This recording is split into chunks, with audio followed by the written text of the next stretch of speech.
When we hit our lowest points in our life, or the lowest point in our lives, we open ourselves up for the greatest change. My life, my family's life, will never be the same without Bryan. Bryan was an extraordinary young man. He was unique. He was different. Bryan never worked in the box or outside the box. Bryan created the box. Bryan referred to himself as, "Mom, I'm confident." And he was like, "Don't get that confused now. I'm not conceited. I'm confident." Bryan was a loyal person. And if you had the privilege of being a friend of Bryan's, he was loyal to you. And in my opinion, I believe that that loyalty caused Bryan to keep people in his life that he should have let go. Bryan was an up-and-coming artist, due to graduate from Full Sail on November the 1st of 2019 with his Bachelor's in Film, Bachelor of Science in Film. Bryan had just came home from helping me with a 3-day major event where we had to do sound, where we had to do videography, and where we had to do photography. So Bryan was a very creative genius to me. As parents, we send our children off to college, to get a degree, to get educated, to fulfill their dreams, to fulfill their goals. Never in our lives would we imagine sending our children off to college to come back home in a coffin. We never expect, or I never expected, the greatest enemy to my son was a person or persons that he called his friend.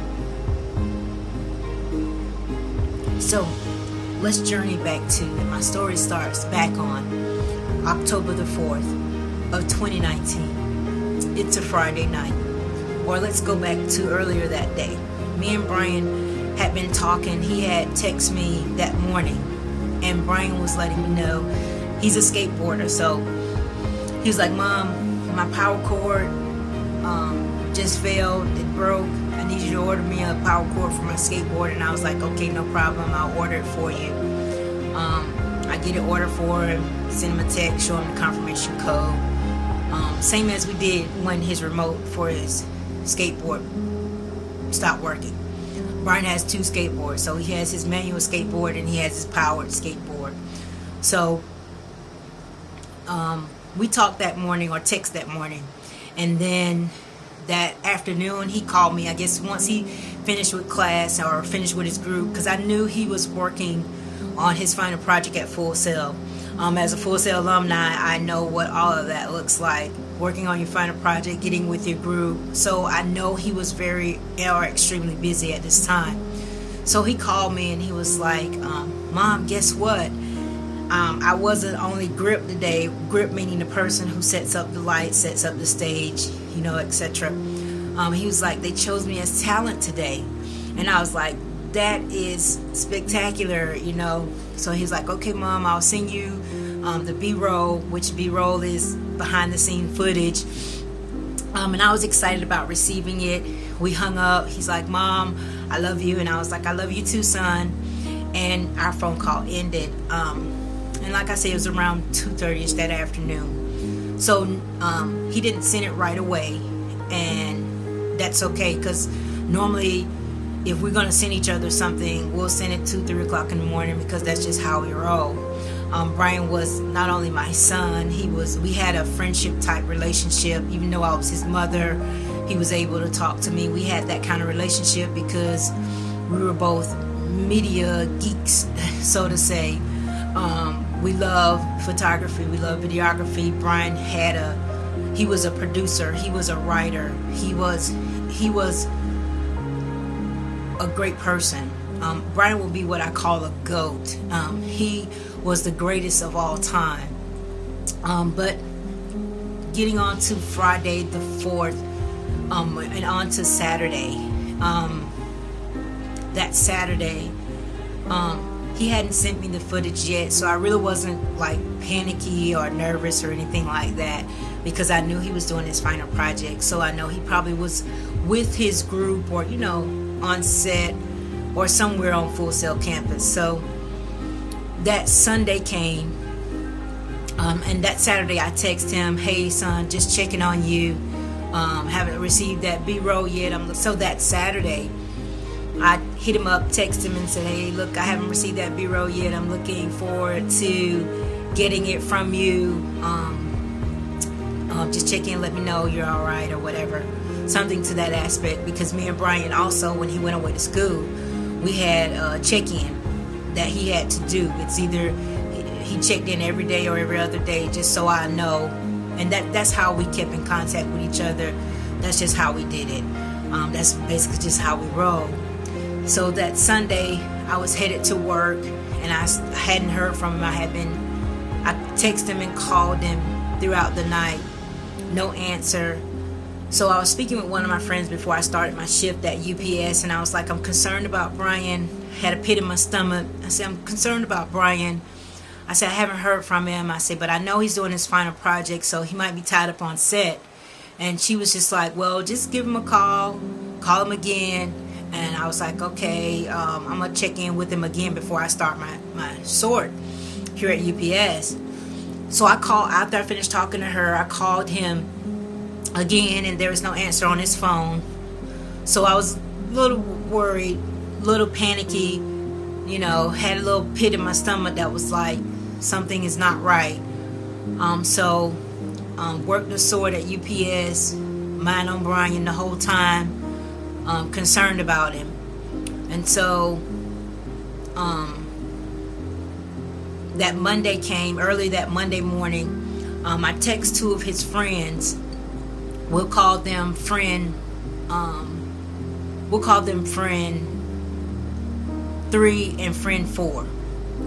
So I text them early that morning, probably was either 6 or 7 that morning, and I was like, "Hey, have you seen T, or have you seen Timeless?" Which they call Bryan Timeless, or they call him T. And I was like, "Just hit me back up. I know he's doing his final project. He may be just busy on set, but let me know if you've seen him or heard from him, or if he's reached out to you," something like that. So I sent that text, and then I talked with my pastor, and she advised me to let's do what's called a wellness check. So reached out to Orange County Sheriff Department, and we did what's called a wellness check. I asked them to send an interpreter, with them, or either have an interpreter on the phone, because we'll call this friend number 5. I know he is not fluent in English. English is not his primary language, so I was like, send an interpreter, because 2 cops show up at your door, he's probably gonna be alarmed, whatever. But anyway, we did the wellness check, and of course it came back. They said that friend number 5 said that Bryan was fine. He was over at some friend's house, and that was the end of that. But again, they did not send an interpreter, or they didn't have an interpreter on the phone. So I figured the roommate really didn't know to the extent what was happening or what was going on, because English was not his primary source language. And I don't believe he was being untruthful. He just didn't know, because English is not his primary language. So anyway, we come to Monday evening. So both friend number 3 and friend number 4, they both called me on three-way, which I didn't think anything of it at that time. They've never called me together before, but my thing was, I was just trying to find Bryan, and where was Bryan and what was going on with Bryan. So they called me, and they're like, "Hey, Mama Timeless," and I'm like, "Hey," and they're like, "Well, we don't know how to tell you. Something happened to T." And I'm like, "What do you mean?" And they're like, "Something happened to T. We don't know what exactly happened, and we wanted to put everything together before we called you, and I'm nervous. At this point I'm nervous. I'm shaking because I'm like, what do you mean something happened to him and you don't know, and you were trying to put it all together before you call me? What do you mean? So we talk a little bit more, not that long. I hang up from with them. At this point I'm all nervous. I call my pastor, and she's like, come over to her house, because obviously she knew how shaken up I was. She felt that, whatever. So she's like, come over to my house. Let's talk about it. Let's see what we need to do. Let's strategically plan on what we're going to do. So before I'm sitting in the UPS store parking lot, because I was doing something there, sending something back. I was sitting there in the parking lot, and I said, okay, let me call Bryan's phone one more time. I'm like, let me try it one more time, because one thing I know about Bryan, no matter what, he's gonna always call his mom. He's gonna call me. He's gonna text me. If Bryan's breathing, if he's conscious, I know my son.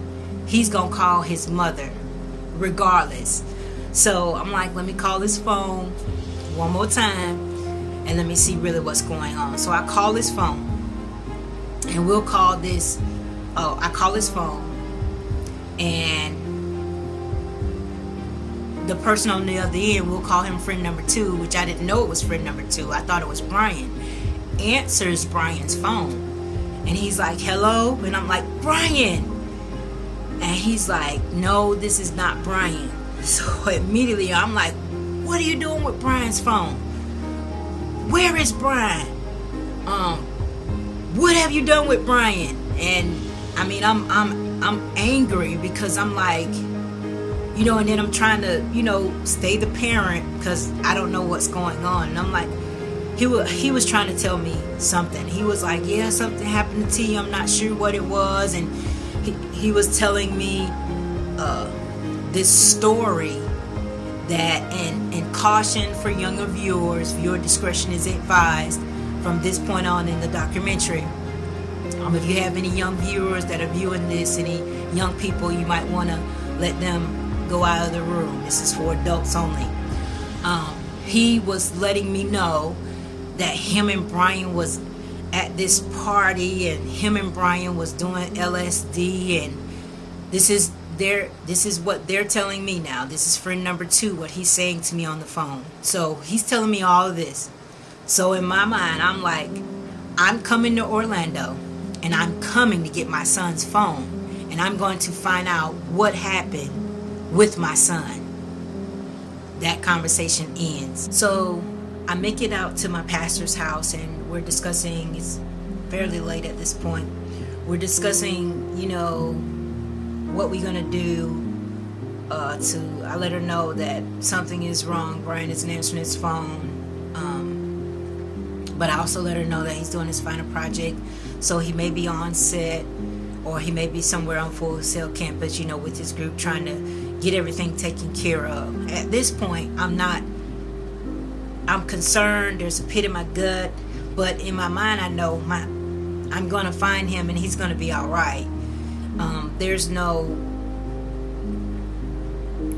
in my mind, I'm not thinking to the extreme, if that makes sense. So it's late. There's no, it's late. I decided that we're just gonna wait till in the morning. That way I can, go to his apartment, go by the campus, and see what's really going on. Even though there's a pit in my stomach, Bryan's not answering his phone, and he's not returning any texts or anything like that, I know that, everything's gonna be all right. I'm gonna find him. You know what I'm saying? This is just gonna be not what we expected it, but at that time and at that point, I mean, a parent is not thinking the worst for their children. You're just not. It's Tuesday. I wake up, it's about probably 5 or 6 o'clock that morning, I head to Orlando. I go by Bryan's apartment. There's no answer, so I leave a note on the door for Bryan or Bryan's roommate, mainly for Bryan's roommate. I left it with my phone number to call me once he got home. And then I headed over to, we'll say, friend number 1 and friend number 2's apartment. Really, friend number 1's apartment. Because I told friend number 2 to let friend number 1 know that I will be headed to Orlando to retrieve Bryan's phone and also to talk with those two, because friend number 2 said him and friend number 1 were the primary people who last saw Bryan. So keep this in mind. I head to friend number 1's apartment. I sit out in the parking lot. I am texting, and then I call friend number 2, and I'm like, where are you? So friend number 2 explains to me that he's at work. So immediately I'm trying to keep myself under composure and trying to stay adult-like and motherly-like. But I asked him, what are you doing at work? Bryan is missing and you decided to go to work? And he's like, you don't understand, I might lose my job. And at this point, I have no tolerance. I'm literally on a time schedule and a time frame. And he's telling me he's at work and he doesn't get off until 2 o'clock. And I'm like, that's unacceptable. I'm sitting at friend number 1's apartment. So, and he's not responding.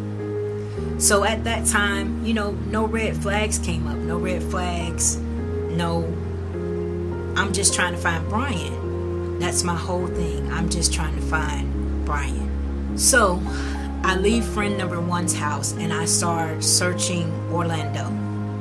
I start based on the story that they gave me. And the story that friend number 1 gave me was that Bryan and him were at a party. They were doing LSD. Bryan jumped up, bolted, ran out of the apartment and just started running. And the story that friend number 1 and friend number 2 gave me was that Bryan and friend number 2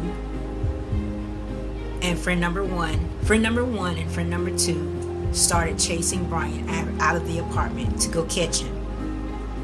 And friend number 1's account of the story was that friend number 2 and Bryan got in such a bad altercation that he left them on the side of the road. He left them to go get, and we'll say, friend number 6. He left them tussling, arguing, whatever he was telling me, because he said he couldn't handle them. He left to go get friend number 6 to help him calm them down. Friend number 1 said when he returned, there was no Bryan, but there was still friend number 2 who had been taken to the hospital in an ambulance. So their story was that if friend number 2 had been taken to the hospital in an ambulance, then of course Bryan had too. So this is the story that they had me chasing, that Bryan had been taken to the hospital, and at this point, that's what we were going after. So since friend number 1 wasn't answering my call and friend number 2 said he was at work and he didn't get off until 2 o'clock, this is when I began my search of Orlando hospitals. I went to every admin hospital, checking to see if they had a Bryan Adams. Do you have a Bryan Adams? Do you have a male who's here? Is Bryan Adams in your hospital? And just going from hospital to hospital to hospital, you know what I'm saying, that's in the vicinity of where friend number 1 and friend number 2 told me where he was taken. So time is going on, time is ticking. Finally, friend number 2 gets off from work, and then friend number 1, I call friend number 2 back again, and friend number 2 says, friend number 1 hasn't came to pick me up yet. Can you come and pick me up? So at this point, I'm still trying to be motherly and kind, and I said, you need to find a way to friend number 1 house, and you need to find a way there immediately. So at this time, we're still on a time clock. I'm still in my mind seeing, what has happened to my son. So we meet back over at friend number 1 and friend number 2's house. This is still Tuesday. It's over into Tuesday evening at this point. And mind you, I'm calling back and forth with my pastor, and she's talking with me, and she's working on the other end as well, trying to call around and see if she can find out what happened with my son as well. So I get to friend number 1's house, and they still don't come out. They still don't answer my call. So let's back up like 2 or 3 steps. Before I get to friend number 1 and friend number 2's house for the second time, while I'm searching in one hospital, I get a text from friend number 1's mother. And so then friend number 1's mother calls me, and I didn't want to be nonchalant, like I didn't want to talk to her, but she calls me. And at that time, guys, I'm not putting 1 and 1 together and getting 2. She just calls me. She sounds like a concerned parent. She lets me know that she's here for me. She lets me know that she has a friend who works for this celebrity, and if I need any additional help, they can help me kind of get through the back door, whereas if I can't get through the front door, if people are giving me a hard time. So she's talking and she's doing all this, and I'm just saying yeah, and yeah. And she asked if I could, pass along my phone number to him or whatever. At this point, I'm just saying yes, because I want to get off the phone with her, and I want to continue to search this hospital that I'm currently at for my son. So anyway, she gives, we'll say friend number 1's mom's friend, my phone number. So stay with me, guys, because it's a lot of things that transpire, but stay with me. I get back to friend number 1's house. Mind you, friend number 1 mom gives my phone number to this other guy. Okay. He in turn has texted me, told me his name, told me his connection or whatever with this celebrity. So I'm thinking, hey, he has access to a celebrity. Maybe he can help. Everybody was saying that they would help me. So this person, I'm texting him, and I'm like, okay, I'm here at friend number 1's house, and they're not, do you know where they're at? They're not answering the phone. They're not coming out. Can you get in contact with them and let them know that I'm here? So this guy who I'm texting, he calls me, and he said, friend number 1's mom's friend. He calls me, and he's talking to me. He's like, okay, I got the guys coming down now. They're very upset. And he's feeding me all this stuff about friend number 1 and friend number 2. At the time, I'm still not putting everything together. I'm just in search of my son. I'm in search of Bryan. I don't know of any underlining stuff going on. So friend number 1, friend number 2 comes out of the apartment finally. They get in my car. I'm like, do you have any idea where Bryan is? So mind you, friend number 1's mother's friend is talking to me. and he's saying, I believe you guys should try and get the records of friend number 2, so that way you'll have a trail of maybe, or either a time frame of maybe what hospital they took Bryan to. And I'm like, okay, that sounds like a good idea. So I'm listening to him. He's claiming to offer his help. So at this point, my journey begins with the 2 friends, friend number 1 and friend number 2, in my car. So we go to a hospital that friend number 2 suggested he was at. So we're going around Orlando, going to this hospital that friend number 2 said he thought he was at. Come to find out that wasn't the hospital. And then I'm still asking this hospital, has Bryan been there?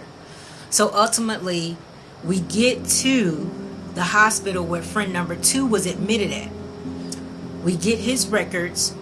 I asked about Bryan again. They were like, maybe go to the emergency room and see if they can help you.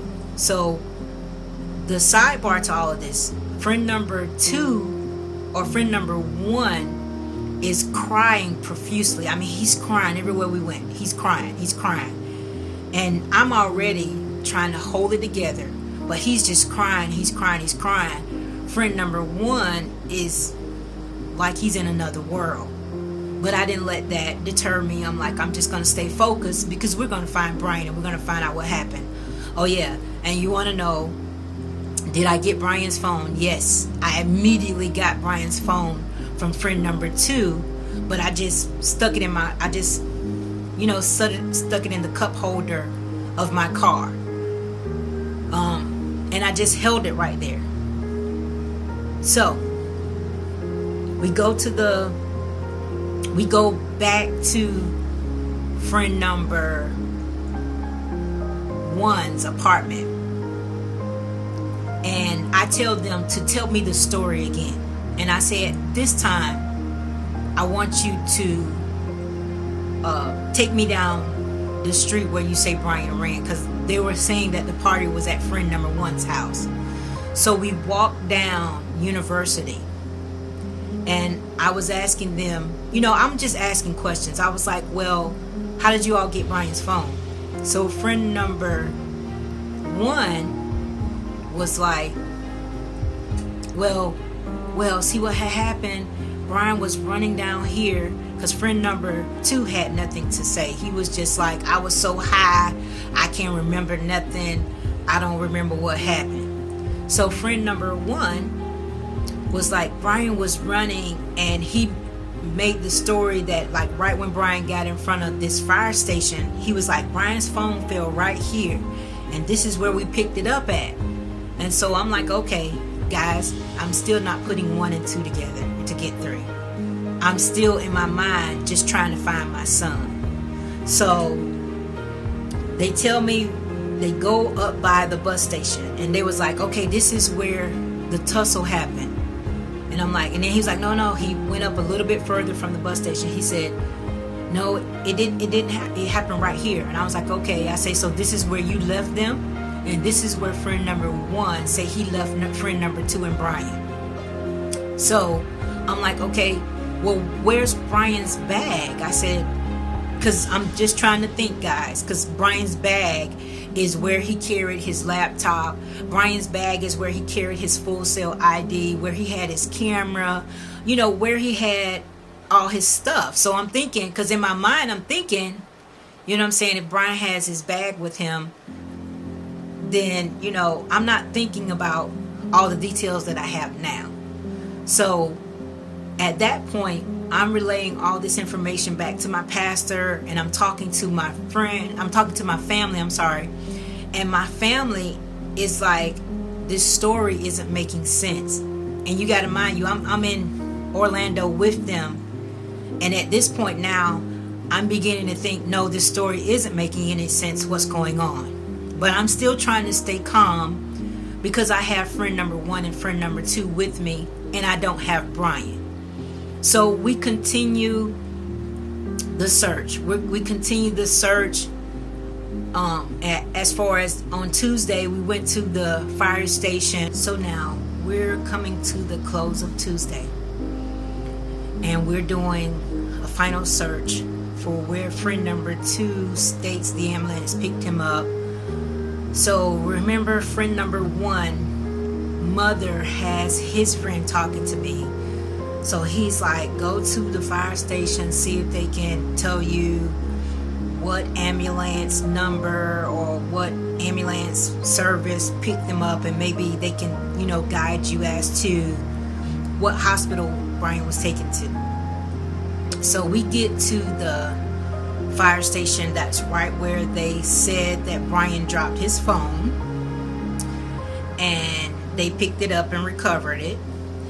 And of course, what about Bryan's bag? They stated, friend number 1 stated he gave Bryan's bag to friend number 2. Friend number 2 still is saying he was so high that he doesn't remember anything. So we get to the fire station, and I'm basically with tears in my eyes trying to hold back, because we're at the end of Tuesday and still no Bryan. And then the little hope that I had that Bryan would call me has been shattered, because friend number 2 has Bryan's phone. So I'm there, because now I'm like, wherever my son is, he's got to find a way to get to a phone, to find a way to call me. So anyway,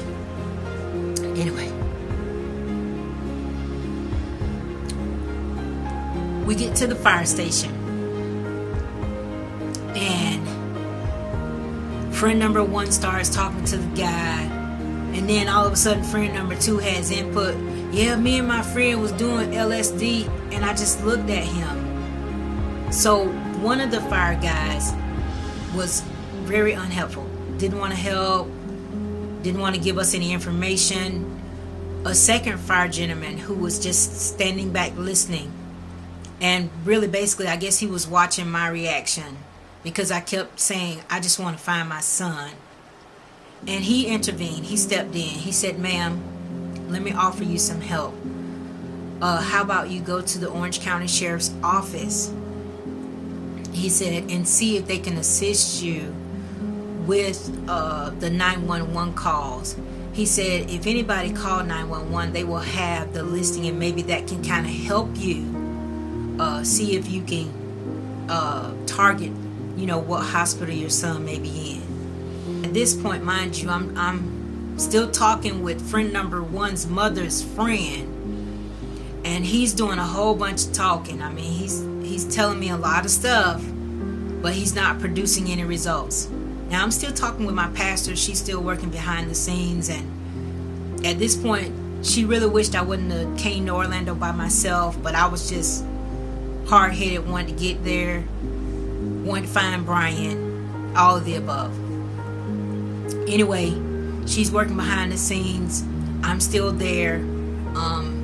I dropped friend number 1 and 2 back off, told them I would pick them up in the morning, the next morning, which was Wednesday, and we would continue the search. So it's Tuesday night. I spent the night in Full Sail's parking lot. Really didn't get any sleep. My pastor's telling me she wants to get me a hotel room. My friend who was talking to me on the phone, encouraging me, she's wanting me to get a room. I'm like, no, because wherever Bryan is, I know, he'll return to Full Sail. So I missed a vital piece of information. That Tuesday, while I was waiting for friend 1 and friend 2 to either answer their texts or answer my phone call, I went to Full Sail's security station on Full Sail's campus, and I explained to them, and Full Sail University was so helpful in trying to help me find Bryan. When I went to the security office, there was an Orange County Sheriff officer there, and I explained to them that I believe that my son was missing, that I don't know where he is, and I told them that he's a Full Sail student. Of course, they asked for his name. The young lady was very nice. The officer that was there, very nice. He went out to his car and he was doing whatever he was doing out there to try and locate Bryan. But the security officer there in the station at Full Sail, she looked up Bryan, looked up the last time he scanned his ID on campus, told me that information, which was Thursday. She called one of his professors, and remember, guys, again, at this point, I'm just trying to find Bryan. So she let me know that Monday, friend number 6, she told me, of course she gave me his name, but I'm gonna keep it, confidential. And she asked me, did I know him? And I was like, yes. She said, well, friend number 6 told Bryan's professor that Bryan was going through something. That's why he wasn't in class.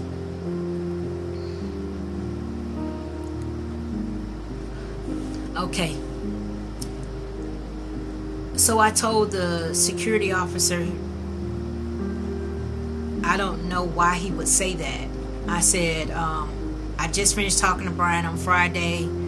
We were totally excited about his 2 career opportunities that was coming up.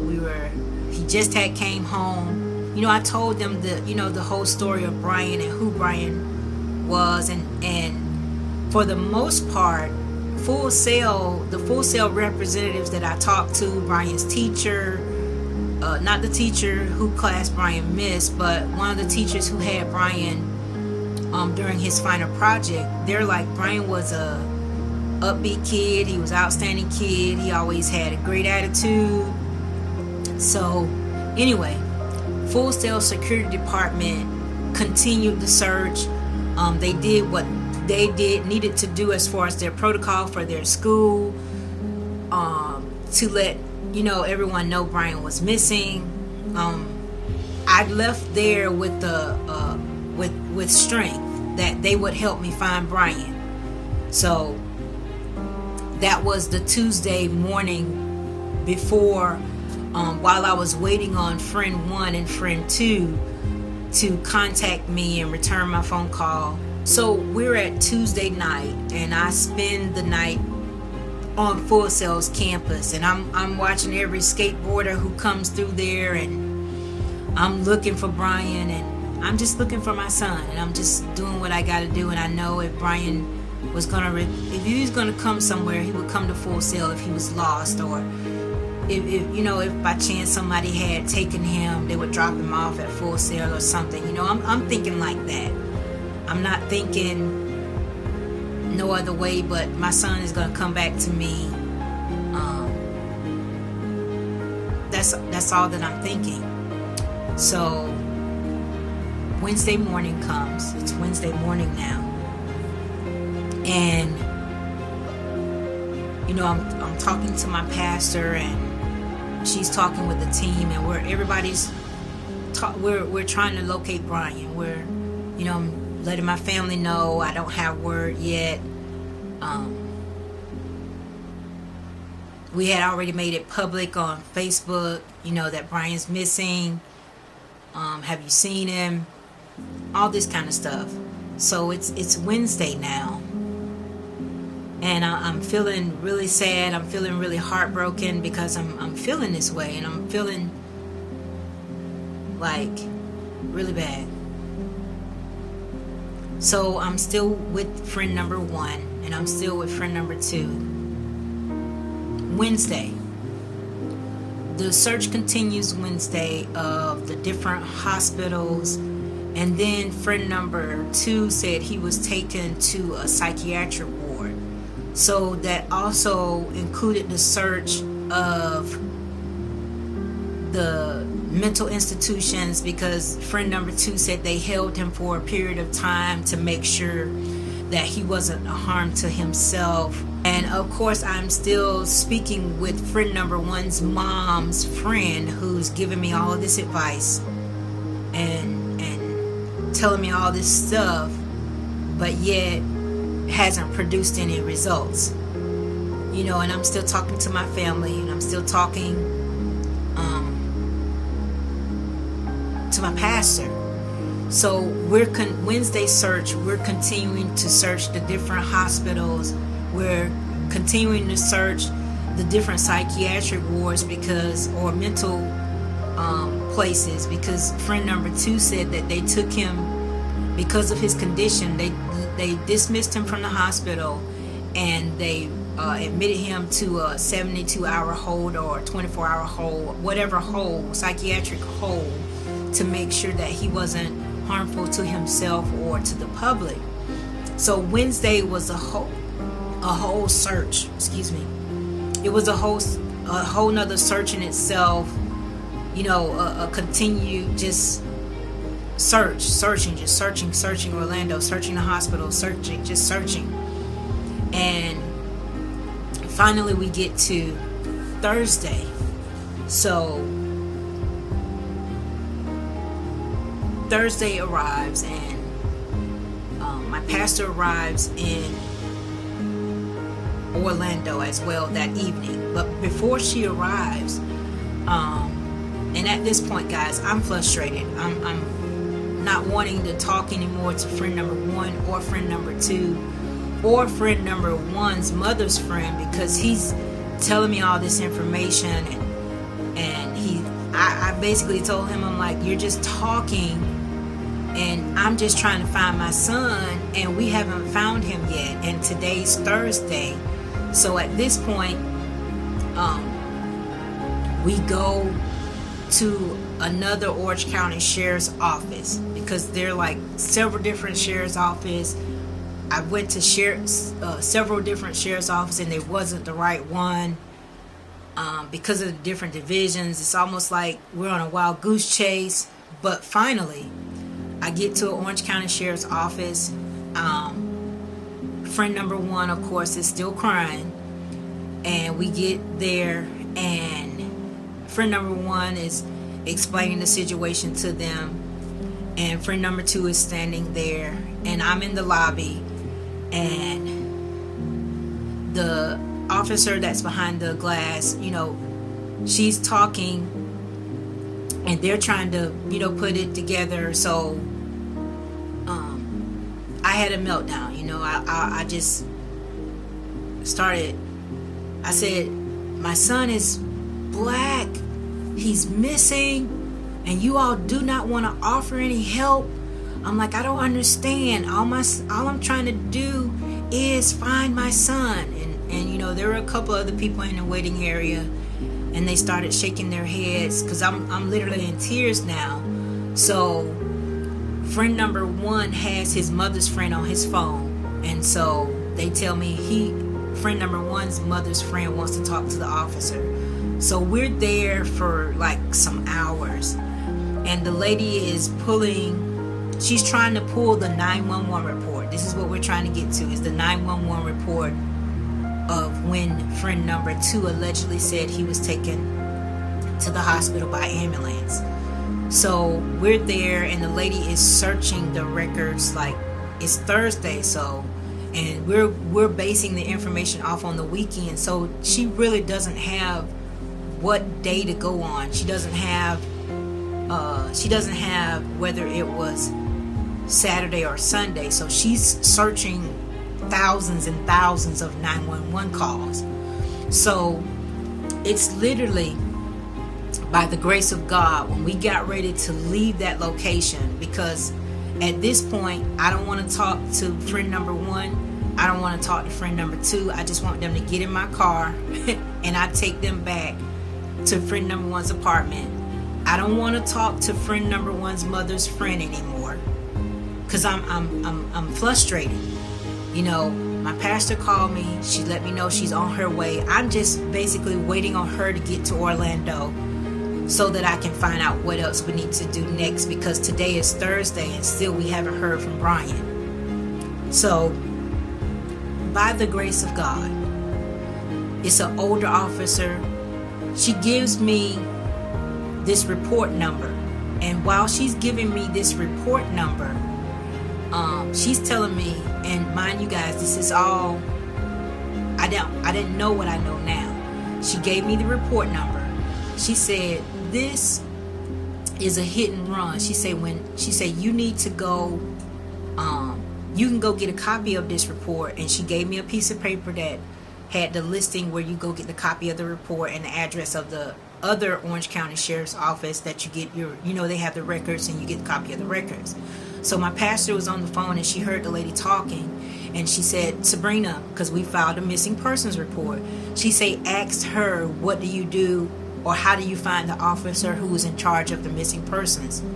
She said, at the same building. She said, at the same building is where you'll find the missing persons officer, which is Candace, who was over my son's case.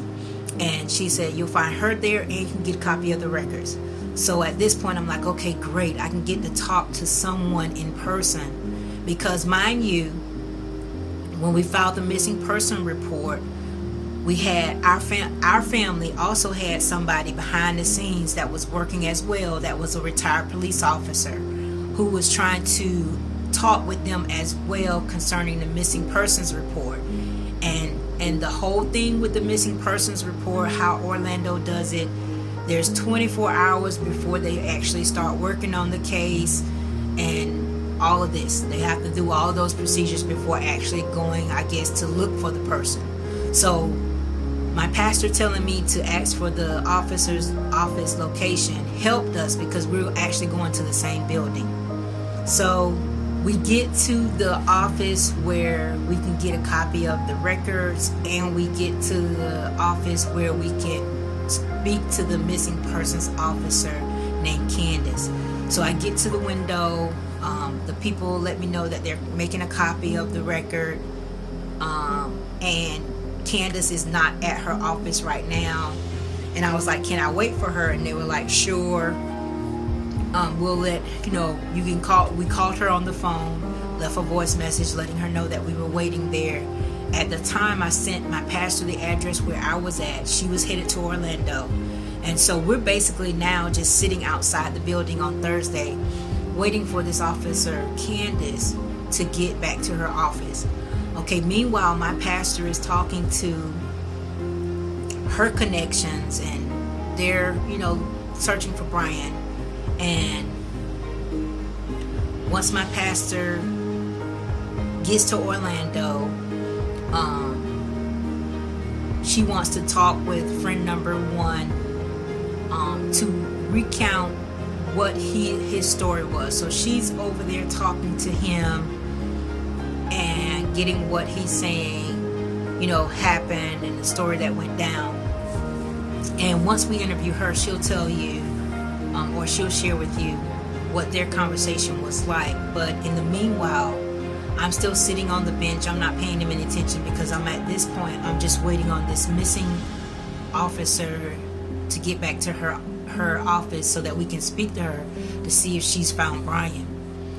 So we're sitting outside the Orange County Sheriff's Office where you get the records printed and where we can speak with the missing officer. And my pastor was on the phone, and then I noticed she got off the phone, and we got in the back. She called me over to the car. We sat in the car, and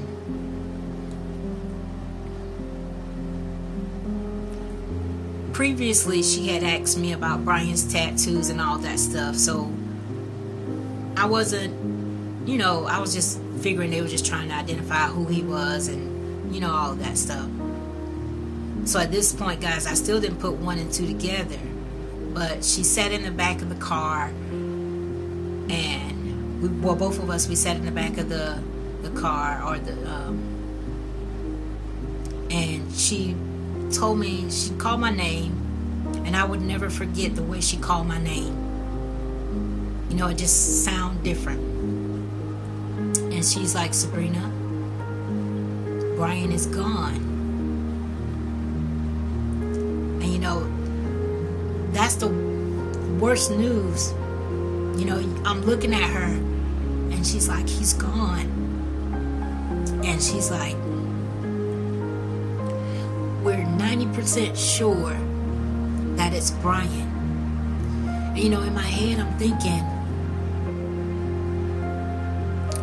God promised us 70. And I'm telling her, God promised us 70. That Bryan was only 20 years old. And she's like, Sabrina, we're 90% sure it's Bryan. She said, do you have a picture of him with his shirt off? And I'm like, yeah. So we find the picture of Bryan with his shirt off. It confirms it. We found Bryan at the morgue. So, and my pastor decides to, she talks to me and we're talking, and it's confirmed that it's Bryan.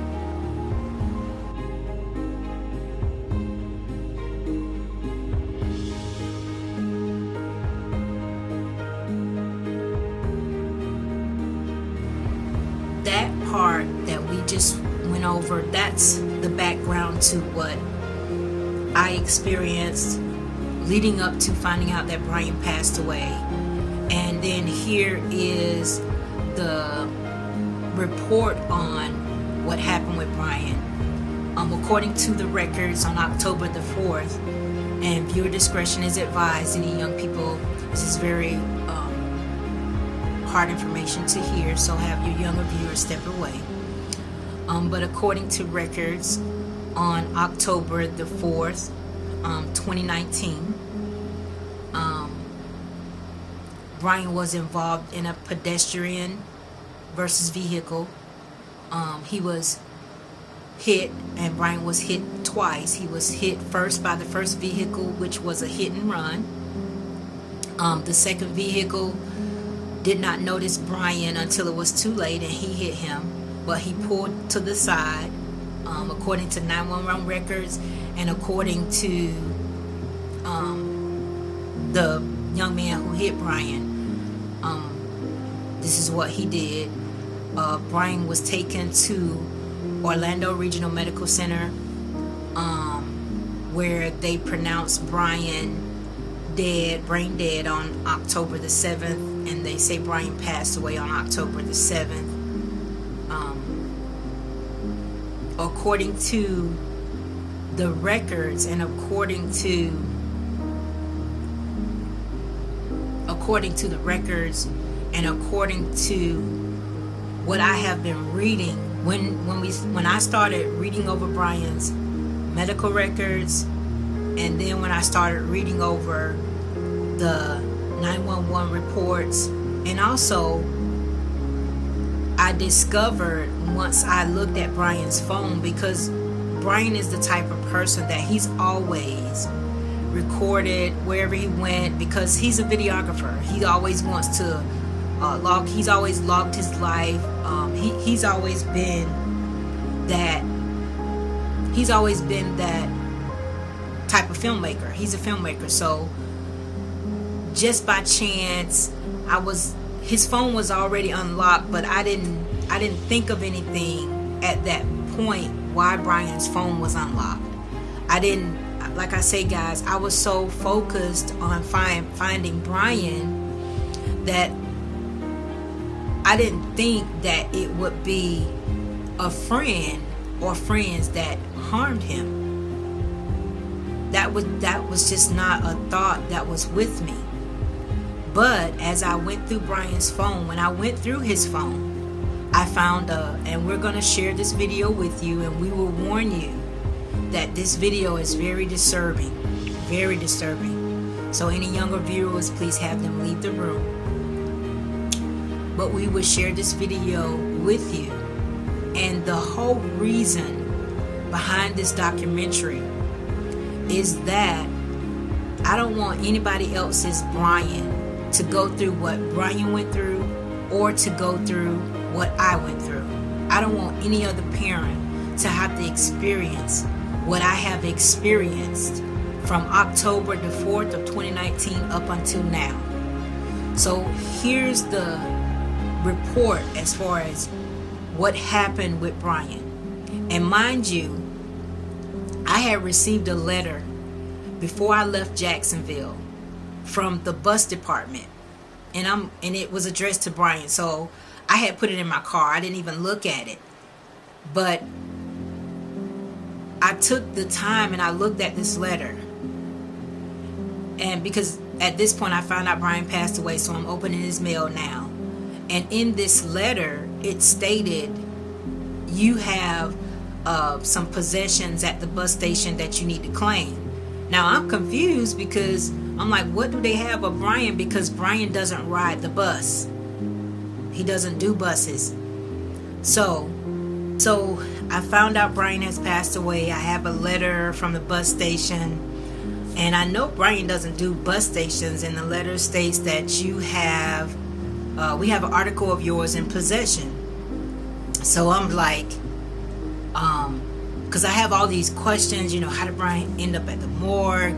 Friend number one's mother's friend told me he checked the morgues and Bryan wasn't there, and all this stuff is racing through my mind. So I undo the letter, read the letter,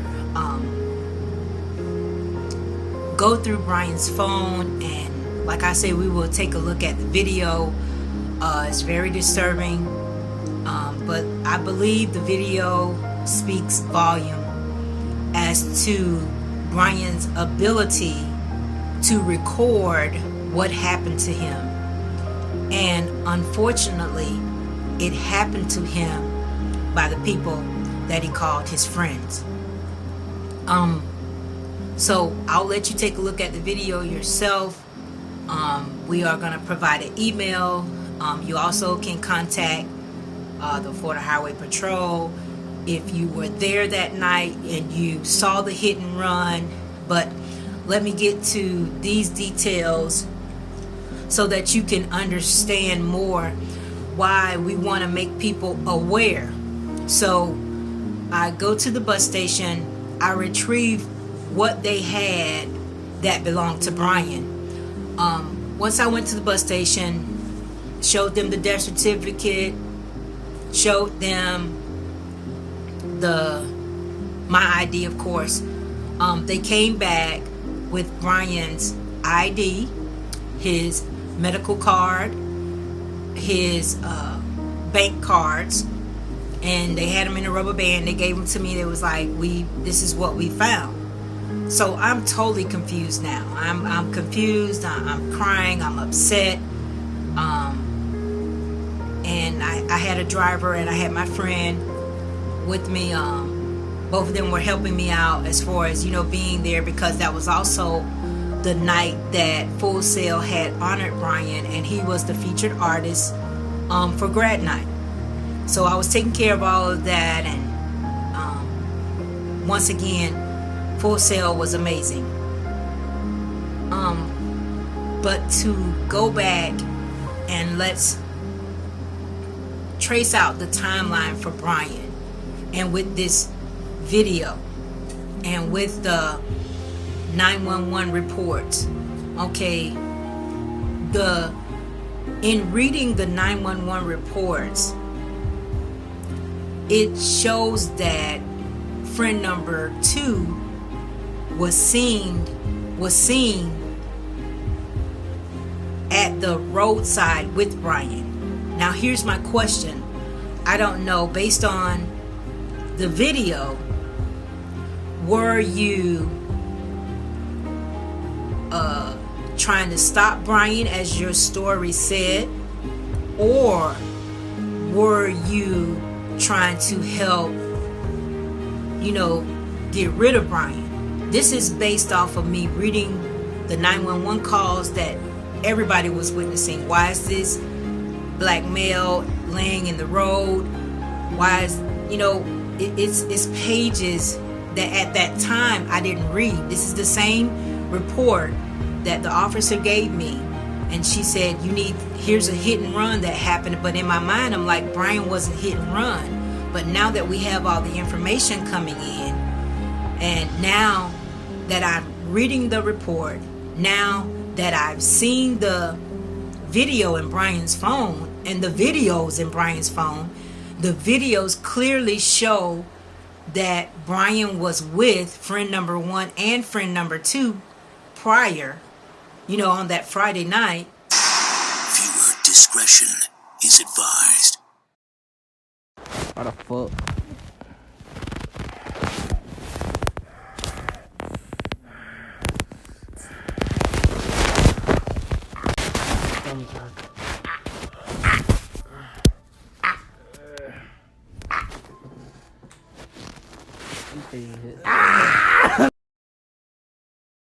Now here is all the questions, and then now we have the video that Bryan was able to record, and then now we get to this part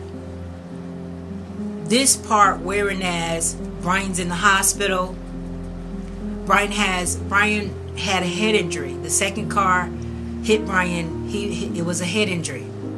So now you have Bryan's in the hospital.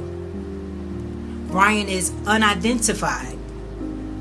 So now we're to the point of Bryan's story as to what guidelines, or what is the protocol, or what is the ethical protocol for identifying Bryan and notifying his next of kin. Because as you guys know, or as I've stated earlier, we found Bryan in the morgue. So this is the part of Orlando Regional Medical Center wherein as when I went to go get a copy of his records, we spoke with one of the hospital representatives, and then they throwed it off to their clergy, and then the clergy throwed it off to the Florida Highway Patrol. Now mind you, when we spoke with the clergy, and the point that I'm trying to make is, when the clergy spoke with us, they were giving us scenario as in if it was a domestic violence or if it was a criminal act, and we didn't ask for all of that. You know what I'm saying? They looked at our skin color and they made all these scenarios based on that, and the only thing my pastor asked them was, or her main point that she was asking them was, what is your protocol for unidentified persons who come into the hospital?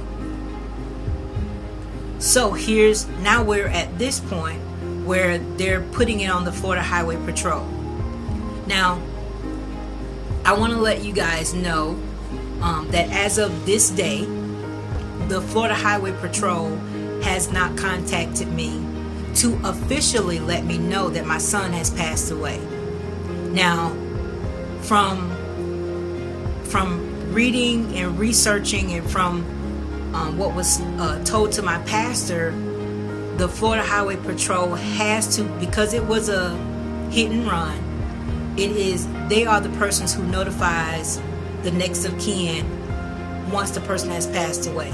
So I know you're saying, well, he was unidentified. Well, when we identified Bryan on that Thursday, the medical examiner, everybody changed his name. So I'm looking, his John Doe name was October Jersey Doe.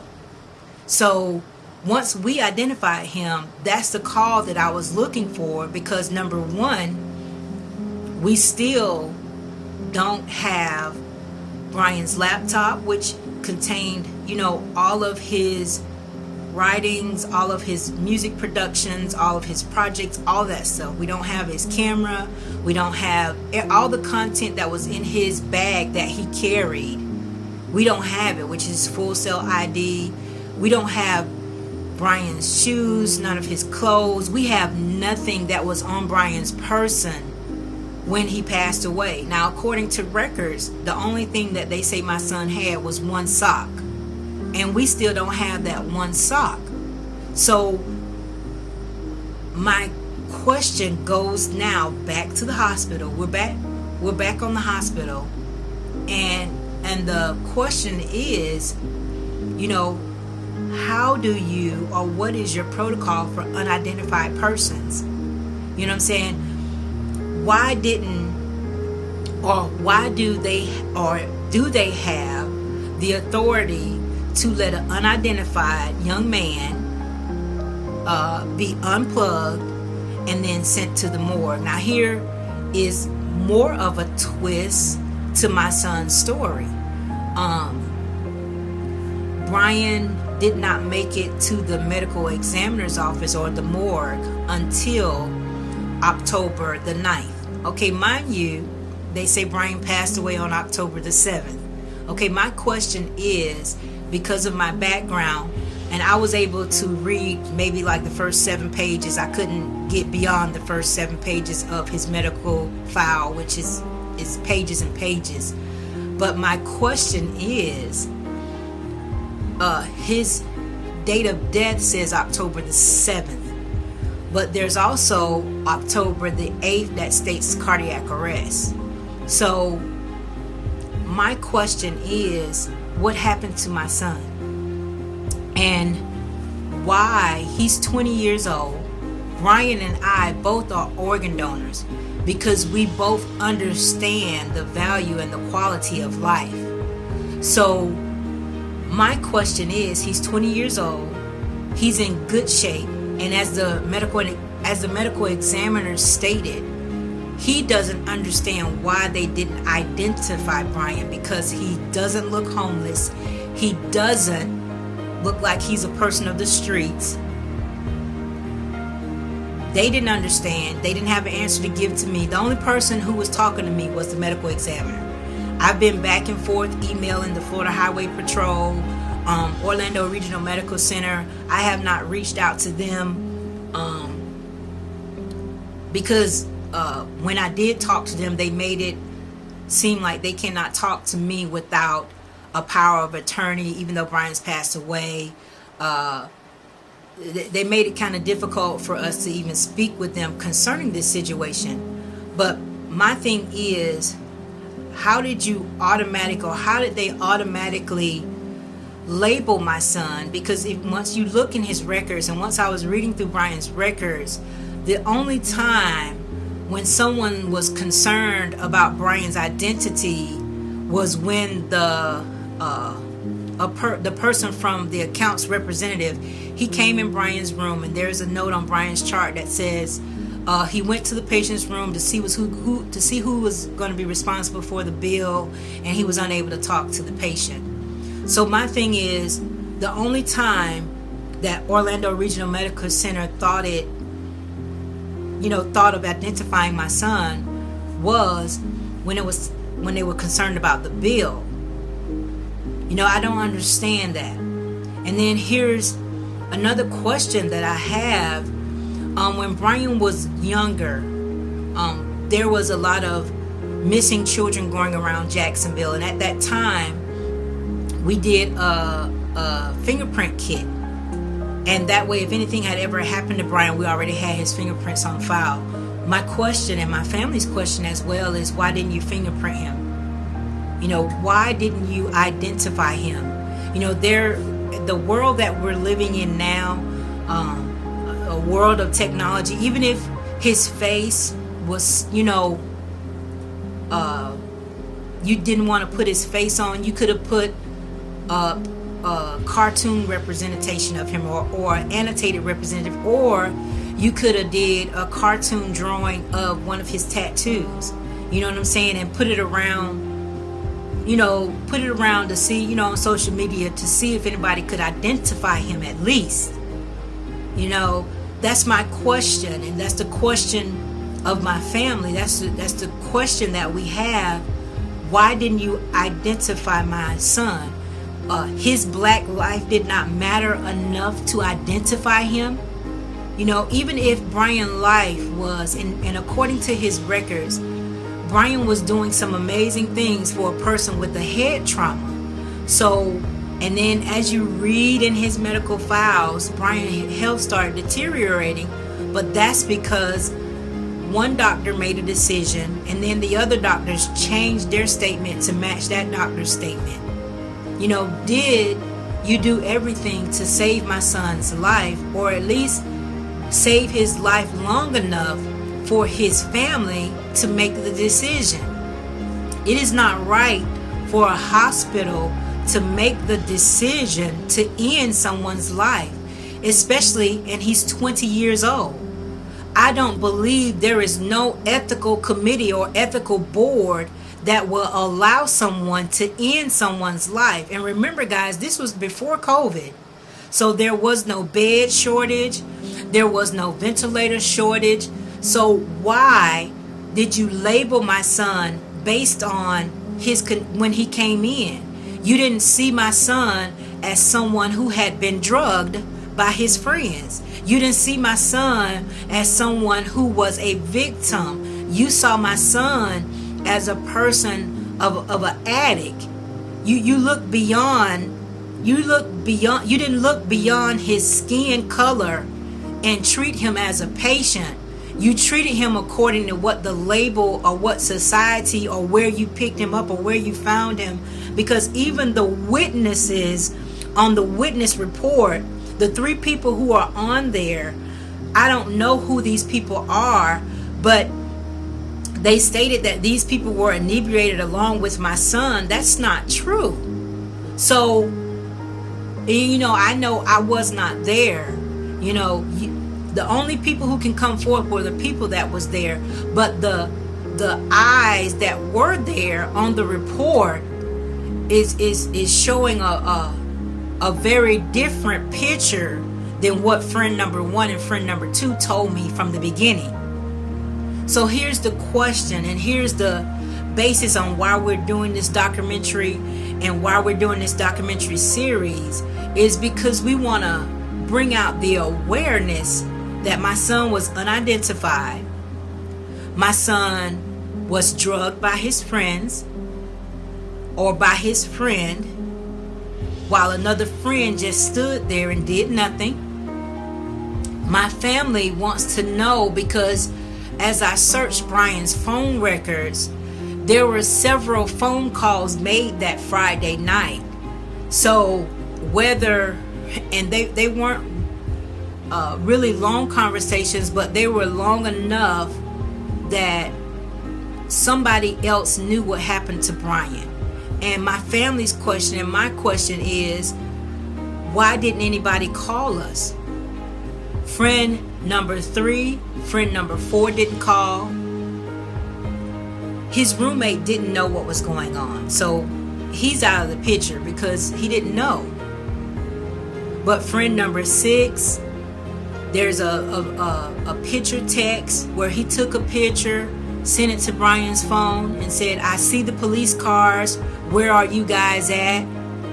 So the night that the incident happened, Bryan's friends, they might not have knew exactly what happened, but nobody called us. Nobody called me that Saturday. Nobody sent me a text. The person who had Bryan's phone saw me texting Bryan, saw me calling Bryan, but they did not answer my call until that Monday evening, after I spoke with friend number 3 and friend number 4. Then friend number 2 finally answered Bryan's phone call from Bryan's phone. Now I'm showing you what I see, or what I've seen, partially what I've seen. And now I'm asking for your help. Of those of you who were there that Friday, those of you who may have seen the accident, the hit and run, those of you who may know something. And I'm also saying for Orlando Regional Medical Center on their behalf, what is your protocol for unidentified persons? Why didn't my son's Black Life Matter? Again, he was an organ donor. I am an organ donor. We know the value of life. Why didn't you all value my son's life enough to identify who he was? Why didn't you call the school? We checked with Full Sail. It's only 2 major schools in that area, which Bryan was closer to Full Sail. We checked with Full Sail. No one called the school and asked about Bryan. You know what I'm saying? Even though you didn't know his name, you could have gave some of the details of features. The school would have, they know how to find out that kind of information if you asked. Nobody asked. So we're at this point, October the 7th of 2020, and we just want to find out what happened to Bryan Adams. We want to find out, or we want to make parents aware that you don't expect to send your child to school. You send them off to school to get a degree. You send them off to get a career, to establish, their own business, become an entrepreneur. But you never send them off to school to come back in a coffin. For you to discover them at a morgue. For you not to get contacted by the Florida Highway Patrol. As of this day, no one has contacted me. The reason why I decided to do this documentary in this documentary series is because most parents, and most time it's just so hard to go back through the experience. It's hard to get the records, go back through the records, read the records. But my point and my family's point is that we have too much evidence to just allow this to just blow away. I know the type of person that my son was, and by him being drugged, I know he was going to come forth and speak out on what happened to him. I have my own personal motives about why what happened to him. My son dated outside of his race. I don't know if that angered or upset his friends. I know my son was a featured artist. I know my son had just landed 2 careers. I know if Bryan came forth, and when he came forth and spoke about himself being drugged, I knew that friend 1 and friend 2 would have been expelled from Full Sail. So that's my own personal view. But I feel that if everybody was innocent in the story that they portrayed to me, if everybody has Bryan's best interest at heart, number 1, his ID would not have been placed on a bus. I believe that the reason why his ID was placed on the bus, that they thought that we would just forget about Bryan and just stop looking for him, because we would have thought he ran away. Because according to Orange County Sheriff Department, they were trying to say that Bryan was he depressed, or was he running away from me? That wasn't the story. Even when friend number 6 told Bryan's professor that he was going through something, that was a lie. So as a parent, my question is, you've seen what I saw as far as the video. I have Bryan's medical records. I've only made it through page 7 because it's difficult to read all of that, and with my medical background, I understand what was going on and what was happening. But my question that I don't understand is, why didn't they identify my son? Why did they unplug my son? And then what happened to my son? Why did he arrive at the medical examiner's office on October the 9th? That is my question. That is the question of my family. Why didn't my son, Bryan Adams, Black Lives Matter?